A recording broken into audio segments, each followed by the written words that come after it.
Hello, I'm Alex. Welcome to part 7 of this How to Play Dropzone Commander series.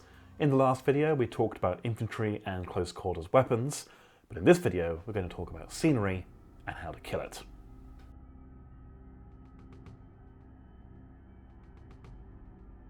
One of Dropzone's biggest selling points is the destructible scenery. Almost every building or every bit of scenery in general on the board can be destroyed, and it's a completely valid tactic to build a list around this, to make a demolition list that is designed to just smash objectives you don't care about, remove terrain your opponent's hiding behind, or drop it on top of their armies.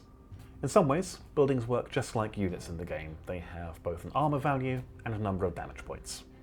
There is a handy guide for typical structures in the rulebook, but generally speaking, garrisonable buildings come in 3 flavors: small, medium, and large. All 3 will have armor 10, and they will have 10, 20, and 30 hits respectively. Some scenarios or boards may add other terrain types such as forests or military bunkers, but for the purpose of this video, we'll stick to basics.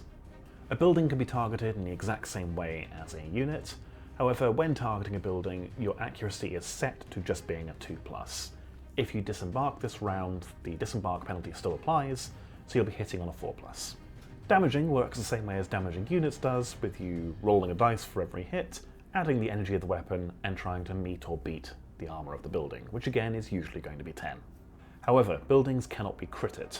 If you would score a critical hit in a building, so by rolling or by beating its armor by more than 2, you would instead place a collateral damage token on the building, which we'll come back to. Weapons with the Devastator Scenery special rule will still do bonus damage to buildings, but they won't place additional collateral damage tokens. So let's go through an example. My squad of 3 Katana light tanks have decided to pound this building in front of them into dust for some reason. As a medium building, it has armor 10 and 20 hits. The Katanas are each armed with a twin cannon, which has 2 shots, accuracy 2, and energy 9.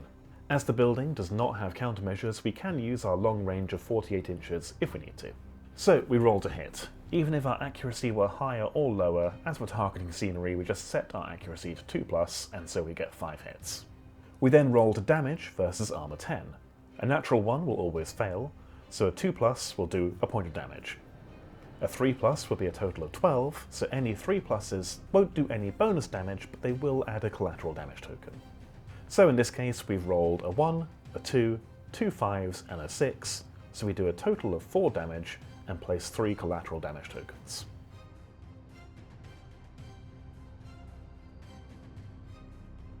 Collateral damage tokens represent the structure starting to collapse, and how that can cause a chain reaction as bits of it hit other bits, and also how hazardous it can be to be inside a building that's falling down. At the end of each round, we total up the number of collateral damage tokens on a building. Each token then does 1 energy 4 hit to that building and to every squad currently inside the building.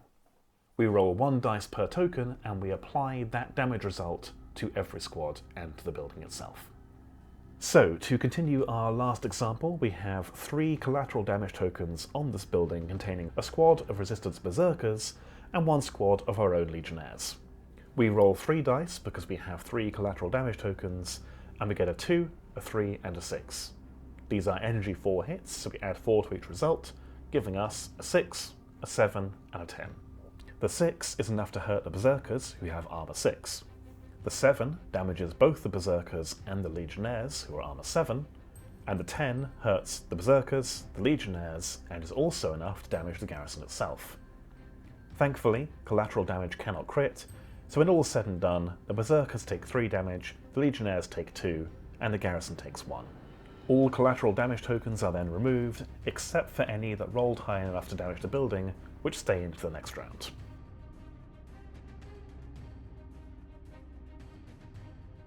When a scenery piece that had at least 10 starting damage points is reduced to 0 damage points, it collapses. This is extremely bad for the people in the building and anyone nearby. Firstly, we roll 1d3 for the collapse itself. Much like a crashing aircraft, anything within that many inches suffers that many energy 10 hits. But in this case, a 3 doesn't do nothing, it does 3 hits within 3 inches. This can also hit aircraft, which can then in turn crash land, which can cause a chain reaction. After we've resolved the damage to everyone outside, we roll 2d3 and add them together. Every infantry unit, that's model, not every squad, every model, suffers that many energy 10 hits. These hits can crit, so they will usually kill the infantry inside the building. If any infantry somehow survive the collapse, they are then set up outside the building within 2 inches in coherency, feeling very shell-shocked. The garrison is then removed from play and replaced with a patch of rough terrain. So let's go through an example again. This building contains a damaged squad of legionnaires and a squad of healthy resistance fighters. It has just been destroyed, which is bad news for the Condor and the Sabre squad nearby. We start by rolling a d3 and we roll a 2.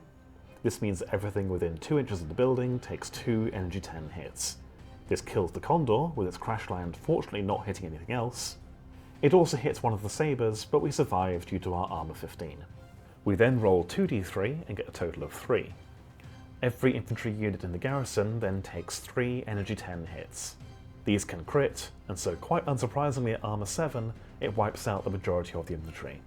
Some lucky rolls of 1 mean that one of the Legionnaire bases takes only 4 damage, and so a single Legionnaire unit with 1 hit remaining is set up outside the garrison. Finally, we remove the building and replace it with some rubble.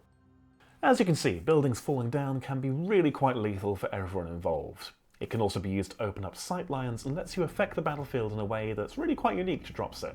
Of course, one major reason to knock down buildings in the game is to deny your opponent access to the delicious objectives inside. That's what we're going to cover in the next video. Stay tuned.